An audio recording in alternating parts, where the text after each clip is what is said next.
Well, hello everybody and welcome back to the channel. This is David Bianco.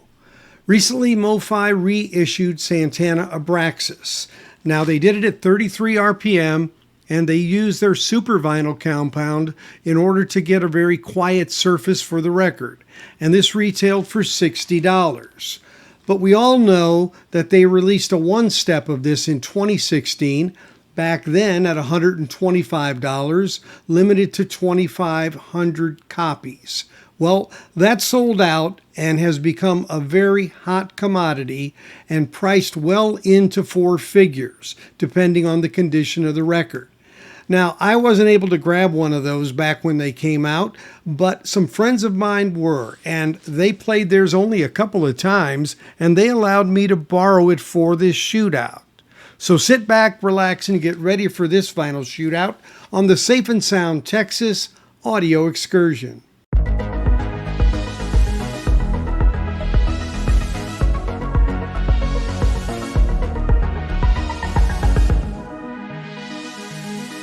The Santana release on one step of Abraxas was in fact the first one step that came out, -001. So when it came out, it was a new thing, and making only 2,500 copies of those, they went fairly quickly. Unfortunately, I wasn't one of the people that picked them up, and so I really didn't have a way to do this shootout until some friends of mine were gracious enough to offer me a copy that they have in order to do this shootout. And so I want to shout out to them and say thank you. You know who you are.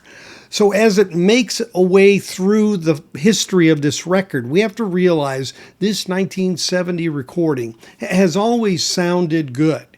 Even on my original Columbia Santa Maria, it sounds really good. Albeit, it's been played a bit and what have you. It sounded like a very strong recording. These albums coming from Santana, and this one especially to some degree, is very high in percussion.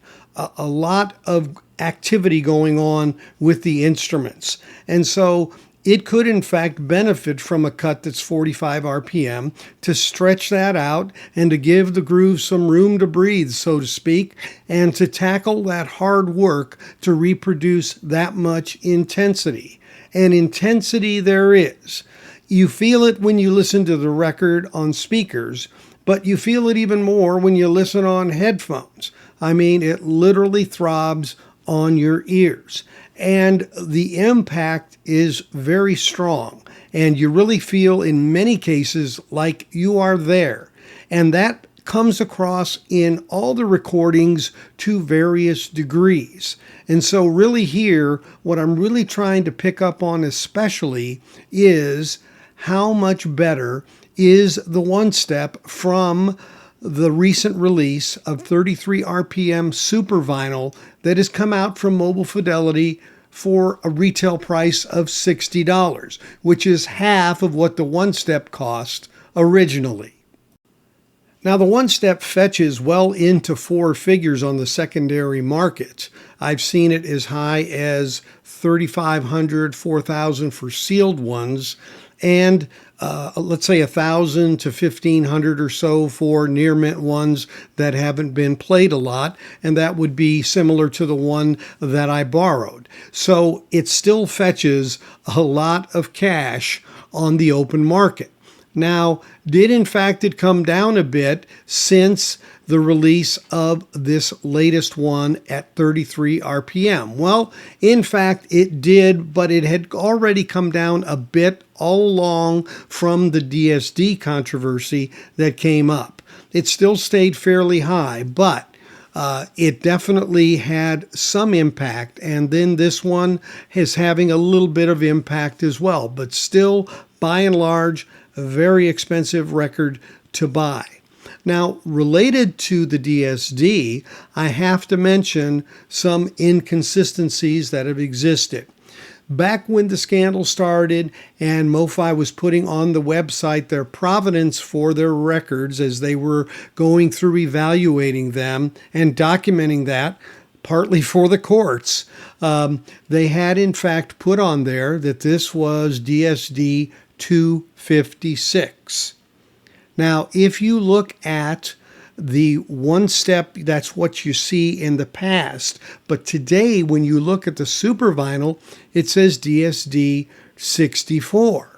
Now, again, DSD is a very high sampling rate, and so there is a slight difference technically between the two. One has 4 times the oversampling and a higher degree of accuracy, the degree to which is maybe questionable in terms of what you can hear. But when you look at the album as it has come out with the super vinyl, the actual jacket had printed on it 256. And then they put a sticker over it that said 64. So which is it? The website says 64. The sticker on the record says 64. Was the original statement of 256 an error?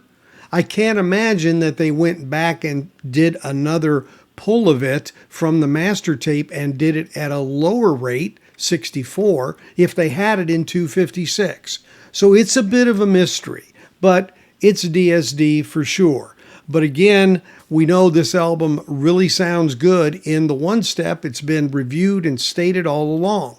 So the question is, what is the gap or the delta between the $60 version at 64 DSD supposedly that is on super vinyl on 1LP at 33 compared to the one step that came out and it is at 2LP 45 RPM cut?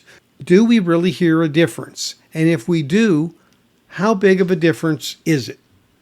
The nature of audio comparisons is that the results presented in this video are fully subjective. They are based on my equipment in my listening room using my hearing capability. Therefore, your results may be different. My effort here is to provide you the relative difference of audio characteristics across various pressings. So let's get down to the numbers. I compared 3 different versions. I threw in my US original first press from Columbia Santa Maria. It's the best press I had, so I went ahead and threw that one into the mix along with the MOFI 33 RPM super vinyl, along with, of course, the MOFI one step 2x45. So let's look at the quietness of the vinyl. And so what we got here is actually the newest one was the quietest one. The one step was right behind it, and actually the Columbia Santa Maria was pretty quiet for a non-special vinyl type pressing.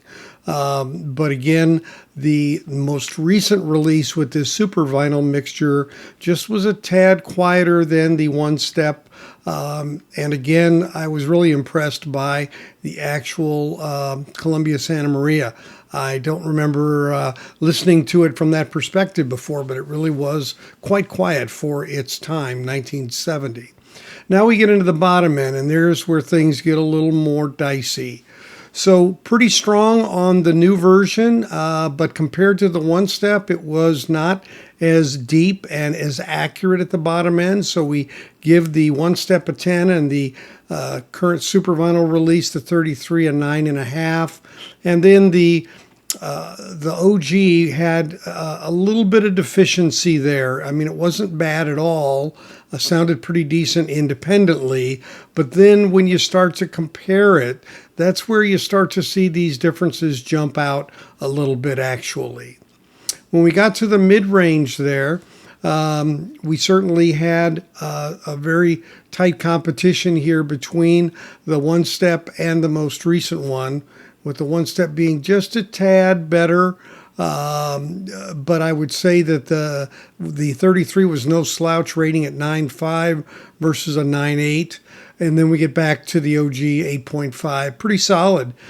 Pretty solid sounding. But again, when you start to compare these, the veil comes off a bit and you start to realize where the betterment in sound is. Treble, again, like the bass, I'd say the bass and the treble both really benefited the most from the one step, from being at the 45 RPM, where we gave a 10 for the MOFI one step and a 9.5 for the 33 super vinyl, with 8.5 for the original. Imaging was really good on the one step, giving it more openness. It was a little more congested on the 33, not quite as precise, and the soundstage not quite as open. So a little bit was lost there, most likely because of the speed difference there and the accuracy of that cut on the 45, with the original having, again, another 8.5. And then on the voice clarity and distinctions, we have very similar to the other numbers, where the new super vinyl was a 9.5, pretty solid overall. But when you heard the one step, you definitely got a little more accuracy out of the vocals than you did with the super vinyl, and the 8.5 rating again on the original. So the original was very consistent, very smooth, had very a nice signature of the sound overall, and very solid in and of itself. But then again, once you start to compare these, you start to separate the men from the boys, so to speak, in this, and you start to see that one step jumping up there to an average of 9.88, and the 33 RPM at a 9.5, while the original had an 8.58. So a pretty decent distance there from the original. But you look at this now and you start to say, okay, dollar for dollar value, where do you get the most bang for your buck? Well, part of this boils down to, in my opinion, how much you like this album, how big of an album it is for you in your collection. Obviously, albums that are in your top 10, top 20, you want the best possible copy, you start to look at more expensive options. Now, this one's a really expensive option. So we're talking, in a lot of cases, four figures, $1,000 US or more to get one of these one steps. So how do you then compare that to a $60 brand new copy from MOFI on the super vinyl, where you don't even have to get up twice as often to change the record? And it's a pretty strong argument that that new release is the best you're going to get and all you ever need, unless you're willing to take that leap to get that finite, absolute top copy version of this that is going to be the one that always has that title, so to speak. And then you're going to have the 2x45 one step as the go-to for that. But I was really impressed by the 33 super vinyl. It's very solid, but man, I got to tell you, there's just certain parts and tracks and sections here where that beat and that bass and the percussion come out just a bit stronger, and you feel it more, and it's definitely there. There's no doubt about it. So the gap exists. There is no doubt about that. How big it is and then what it costs is really the question. Obviously, if you have the one step, you're set. No problem there whatsoever. No use to get a super vinyl, unless, of course, you want one where it's on the 33 original two-sided format of the original and not having to get up to flip those. But again, a solid entry at a value price relative to what the one step is going for. But, just the experience of being able to say, yeah, I've heard that one step, and I just heard how much they could really get out of that and how much they could bring even more punch and presentation to this record.